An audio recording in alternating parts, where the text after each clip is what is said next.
भाई वज़न बढ़ने की कोई मेडिसिन बता दो प्लीज़ प्लीज़ प्लीज़। यार अगर किसी मेडिसिन से वज़न बढ़ता ना तो मैं अपना बढ़ा लेता। हाँ, कुछ एपेटाइट स्टिमुलेंट, सिरप या फार्मूलेशन ज़रूर आती हैं जो कि आपकी भूख को बढ़ाती हैं, आपके वज़न को नहीं। अब जो आपका वज़न बढ़ना या कम होना होता है वो डिपेंड कर रहा होता है आपकी कैलोरीज़ पे, जो कि हमारे खुराक या हमारे खाने में मौजूद होती हैं।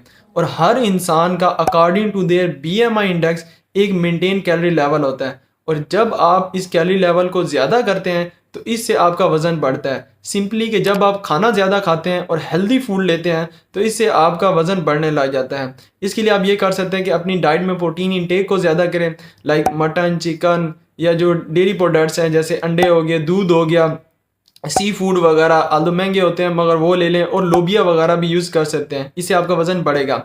इसके अलावा क्लीन कार्बोहाइड्रेट, मतलब ऐसे कार्बोहाइड्रेट जिनमें कि बी कम्प्लेक्स ज़्यादा हो, जैसे कि आपको रोटी में, चावल में या जो कि दलिए में मिल सकता है वो यूज़ करें। इसके अलावा पानी ज़्यादा